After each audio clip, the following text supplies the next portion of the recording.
Eto.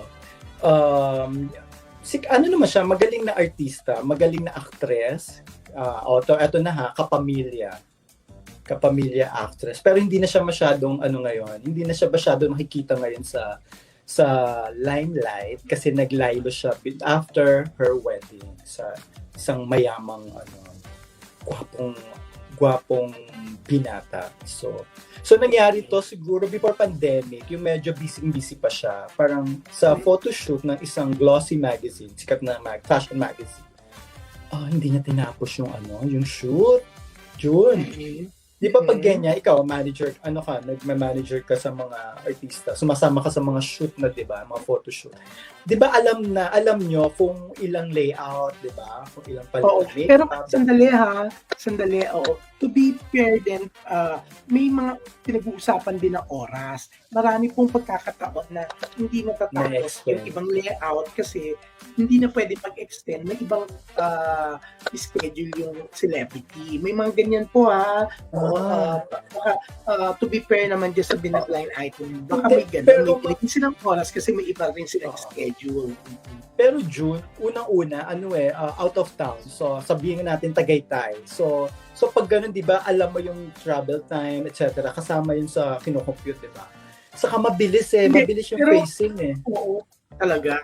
Mabilis yung pagpapalit ng damit. So alam namin lahat doon kung ilang layout pa. So nakakaparang 4 pa lang yata. Kasama ka pala sa pictorial na yan.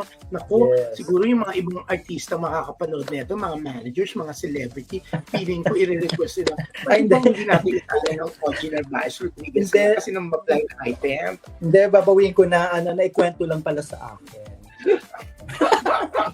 So yun nga, nagulat kami lahat kasi mabilis nga yung pacing. Kasi siguro, sinabihan naman siguro sila ng RM or ng handler hanggang 3 o'clock lang cut-off niya kasi may event siya. So wala namang ganong chika kasi nandun ako maaga pa.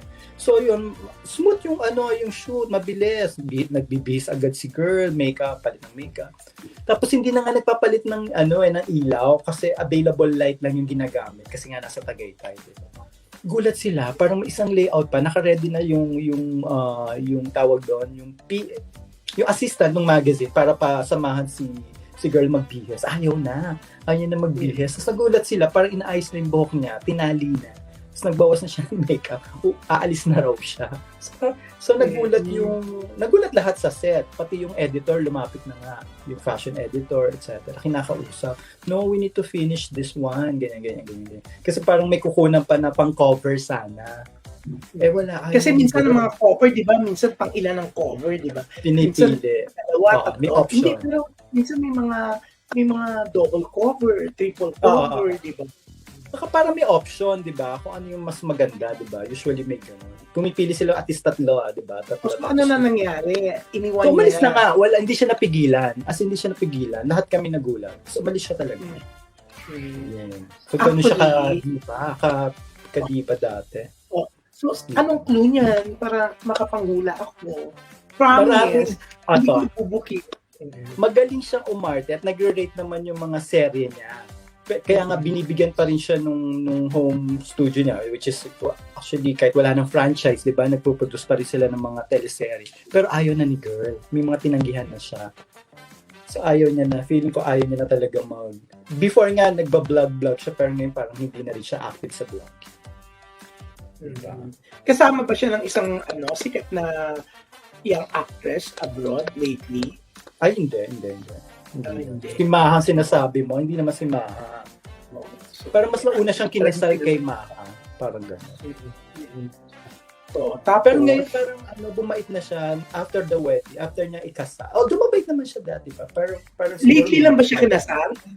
Hindi, medyo matagal na. Kasi baka mamaya, pa rin siya nagbubuntis. Ipin ng iba, kala si Minion, di ba?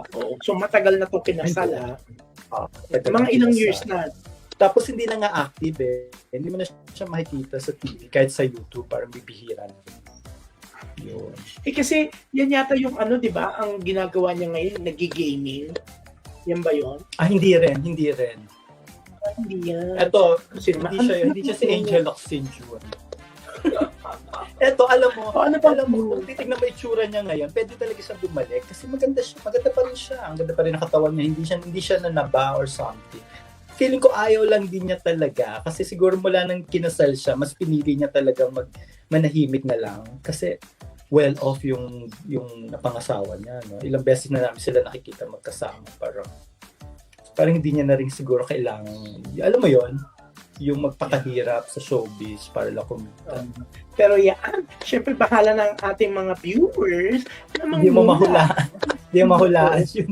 Hindi kwento mo na yan sa akin. Nangako ko sa hindi ko papaalala. Ano ka ba? Siya yan. Ang mga kwento mo, paulit-ulit naman yan.